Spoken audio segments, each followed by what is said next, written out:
Welcome to Health Coach Talk. Today is a solo episode. Why am I doing a solo episode? I have been asked to talk about longevity. I am going to be turning 74 next month, and I've been thinking a lot about aging.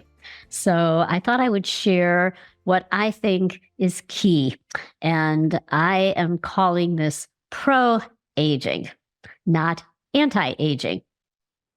We're going to talk today about what I think is key to what I am referring to as pro-aging. We hear a lot about anti-aging, but this would be the perspective that there's something really bad about aging. And I am taking the viewpoint that aging brings wisdom, aging brings greater perspective, and you can age well so that you don't suffer from the many chronic conditions, unfortunately, that plague us, that we are at risk for as we grow older. So let's begin. Let's begin at the top. And all of these things I'm going to talk about are ones that I have thought about in my own life. That's why I'm sharing them. But it also correlates with what research is telling us. So curiosity. Curiosity is a character strength. This comes from positive psychology. Curiosity is categorized as one of the wisdom strengths. We all have them. You see this when you look at young children. They're so curious about the world around them. I have twin grandkids that are about 1.5 years now. And how are they curious? Well, everything goes in their mouth. They're exploring the world that way. They're exploring through touch. Everything is new for the first time. And it's a sense of awe and wonder. And I want to know more. So in order to learn, you first begin with curiosity. I'm curious to know. I'm curious to learn. And so it can be learning, acquiring new knowledge. For example, before I started to record this podcast, I was curious. I'd heard that a phone can be used really well, mounted to your laptop as a camera. So that's what I tried to do and learn new things about it. So when I've mastered that, it's like, yes, I learned something. But it starts with curiosity. I'm curious about. One of the main ways that we can apply curiosity is not just to learning about facts, but about facts about people and learning, in other words, new people, meeting new people. And that leads to number 2, which is building social connections. I've heard people in my age bracket say, I have friends. I don't need to go out and meet new people. I'm not interested in meeting new people at my age.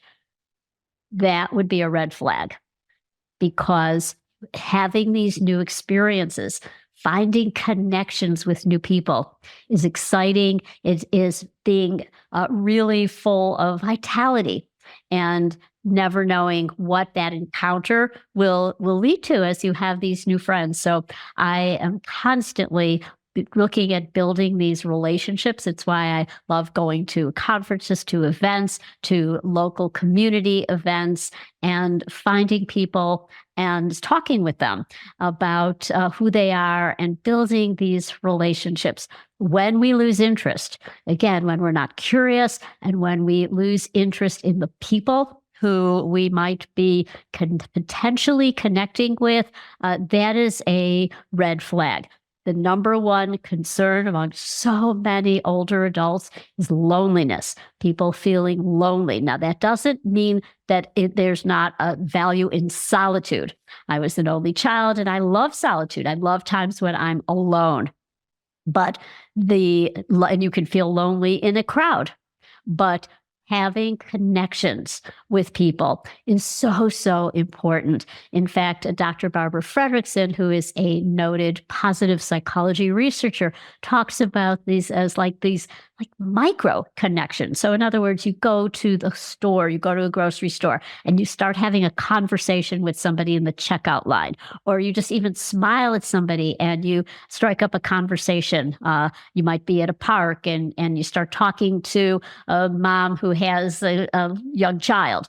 And that connection, that happened to me. I was at the farmer's market the other day, and we were waiting in line to pay. And there was a young mom, and she had a child turning 2, and we had a great conversation. And so we didn't exchange, our names or our contact information, but it's just those kind of micro bursts of connection that are really positive. And so it doesn't have to be forming a brand new friendship for life. It can be just meeting people, talking to people, and feeling that sense of connection. The next one is something that I am adamant about: lifting heavy things. So we need to be able to lift heavy things. I was at the grocery store the other day, and typically people will ask you, do you need help out of your car or to your car with your bags of groceries? And I actually ask them to pack it heavy because I want something heavy. And as soon as they've packed my groceries, put it in the cart, I take it out of the cart and carry the bags myself to the car. I don't use the cart because I want that experience of this functional movement, being able to lift the bag in and out of the car, for example. So we tend to lose that. And a big concern, as you know, is sarcopenia as people get older. So when people ask me what my fitness routine is like, first on the list is now lifting heavy weights. And so I do resistance training, and I look at the most efficient type of resistance training. JJ Virgin has a lot of information on her podcast, Wellness Beyond 40, and looking at these compound movements where you're doing push-ups and pull-ups. So you do a push, a pull, you do something for your quads, your glutes, lunges, squats. They're very efficient. So I try and do those. I just work them into my routine. So in addition to actually lifting weights, every day when I'm waiting for my coffee to finish brewing, I do 10 to 20 air squats. I do 100 push-ups a day. I do pull-ups with a TRX, where I really am focusing on grip strength. In fact, I have these grippers that I keep at my desk when I'm in a meeting, for example, or checking email. I will use these grippers because grip strength is really important, and we tend to lose grip strength, and that's a warning sign. As we're getting older, we want to be able to open lids and jars and maintain that grip strength. So I focus on that as well. And so lifting heavy for me is 3-4 times a week, having one day devoted more to legs, the other day will be more upper body, and trying to do these compound movements where I will do a squat and then combine it with an overhead lift, for example. And if this is intimidating, as it is for so many women my age, to get a trainer, or there are a lot of programs online. Again, you can start small with just your body weight. I tend to go to the gym, and it's really upsetting. I will see women my age who are doing cardio, which is fine, but it turns out we don't need as much cardio. We need more of the resistance training because we are losing muscle as we age. Dr. Gabrielle Lyon is an expert on this. She developed muscle-centric medicine. You can look at her work and Forever Strong. It's a great resource if you are a health coach, really helping clients to understand the importance of resistance training as you get older. And along with that is protein. I was a vegan for many years, and I didn't thrive. And I see a lot of women my age who are not getting anywhere near the amount of protein that they need. Now, for me, it's 1 gram of protein per pound of ideal body weight. And so I'm trying to go more than what my current weight is. And so I will start my day with at least 50 grams of protein. I do a loaded smoothie where I will start with sheep's milk, goat's milk unsweetened, and then I will add some whey protein powder, often goat's milk whey protein powder, which is what Dr. Mark Hyman likes. I might add some collagen peptides to that so that I'm getting a heavy dose of protein, often with hemp seeds, flax seeds, for example, chia seeds to get a bit more protein, and I added up to around 50 grams. And then for lunch, I used to have a salad for lunch and not much protein. Probably I'd have some nuts and things. Oh, that's an adequate source of protein. Well, it was not.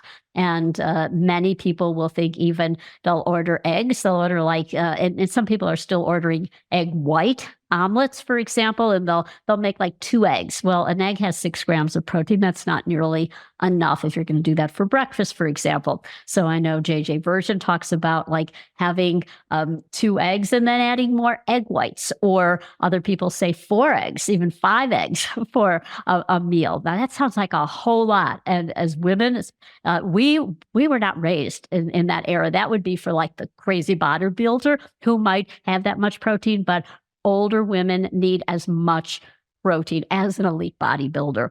And so this is a hard concept to wrap your head around. I go out with my contemporaries and they are not ordering a full entree necessarily. They might order salad with just little slices of chicken, but not nearly enough. And so it's really crucial. For me, I have transitioned to animal protein years ago because I realized that I could not get what I needed with a plant-based diet. I still eat lots of plants, but I turned to animal protein because that's the only way I can get in an adequate amount of protein. Talking about adequate sleep. We tend to compromise our sleep. I came of age in the era where it was considered a strength to say you hardly slept and you were working round the clock. And so I have made a conscious effort to lights out. And my husband is more of a night owl. He will stay up really late and he'll be watching television. And that's it. I just have a time between 10 and 10:30 where I want to be in bed. And I track it with an Oura ring. I have to wear it on my thumb because my fingers are too small for the Oura ring. And it's very insightful. If you're a coach, you can help your clients to use something like this, or really show them the research on the importance of sleep, enough time to get deep sleep and REM sleep, which tends to be more problematic as we age. We can't get enough, particularly of the deep sleep. So quality sleep, I prioritize sleep. There's another area that I want to talk about, and that has to do with work, meaningful work. Now, 65 was the proverbial retirement age. It's when Social Security benefits kicked in. Most people would retire at that age. I founded FMCA when I was 65 because I had a mission to train health coaches. And I see people who are working and they are my age and they are vibrant. They are connected to a meaning and purpose. I know people in their 80s and even 90s who are still working and they are enjoying what keeps them going. We have students at FMCA who are in their 80s. We had one couple in their 80s. They took the program together. We have a woman, a graduate, who was in a retirement community, and she went through our program. Her mission is now to help people with cognitive decline. So there's so many ways that it is beneficial to work. It is exercise for your brain. In the work that I do, I have to stay on top of learning new things, learning new things that have to do with operation, new technologies, new software. And so it is an exercise for your brain, but it is also a way to connect with others and connect to a purpose that is higher than you. And when you have that higher meaning, that is something that is pro-aging. We find that having a second career, like being a health coach, can do that so well. And that's why we have people who had careers. Perhaps they were teachers, they were corporate bankers, they were medical doctors, or they hadn't worked. And now they are coming to health coaching because it is highly tied to meaning and purpose. As you get older, what I'm finding is that your perspective is so much better because you've lived so long that you have seen things that you can really apply that wisdom to support others and share your experiences. It's almost like a mentoring position where you will be looked upon with somebody who can really be of that service to share your experience, to share your wisdom, and to really help others to lead happier, healthier lives. We are talking to people who are in their 30s, 40s, 50s, and they can prepare for their future self when they are my age and they're not doing their current work. They will have health coaching. And in my day, I grew up in the 50s and 60s, and it was my mom and everyone said, "Oh, go into teaching. That's a career you could always fall back on."